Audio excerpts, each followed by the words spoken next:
Hello and welcome. My name is Simon French and I'm Chief Economist at Panmure Gordon.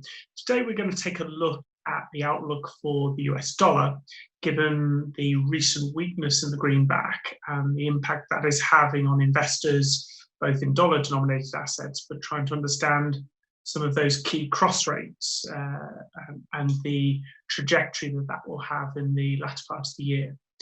Now, the first thing to say is that the weakness of the US dollar is largely a function of some enthusiasm for European assets, which has stemmed from the recent European bailout deal, but also some concerns over the scale of the reinfections or the so-called second wave of COVID infections in the US and the healthcare response. Now, I think a couple of reasons why we expect those patterns to be quite transitory and for certainly a floor to sit below the US dollar and potentially some appreciation taking back some of the recent losses.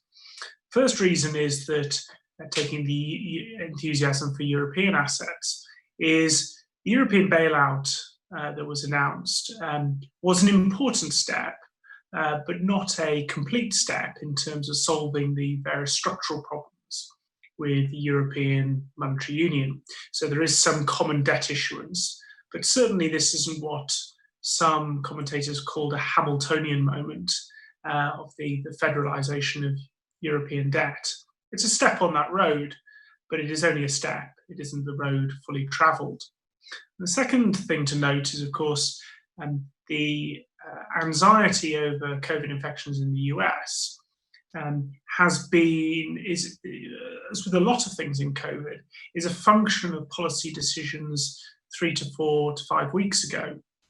And what has happened subsequently is we have had slowdown in economic activity, greater pickup of mask wearing and social distancing and awareness. And therefore, we'd expect with a lag, those infection rates and death rates to start coming back down as we head into the latter part of the summer.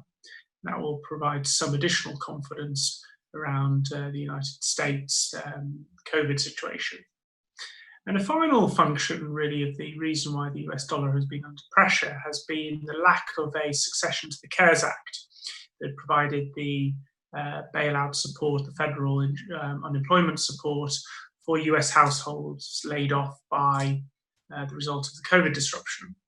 Now, with unemployment still up about 15 million from where it began the year, this is a function of the degree to which Congress and the Senate can come together and find a replacement for people's incomes. We think they will, and we think that that will cause some rotation back into dollar and dollar-denominated assets, and therefore, summing this all up, we think a lot of the near-term headwinds to the US dollar will start to be alleviated. And the reason that the US dollar has been strong over the last decade has largely been because there isn't another viable option as a global reserve currency. Certainly the euro or the yuan doesn't want that privilege and is unlikely to get that privilege.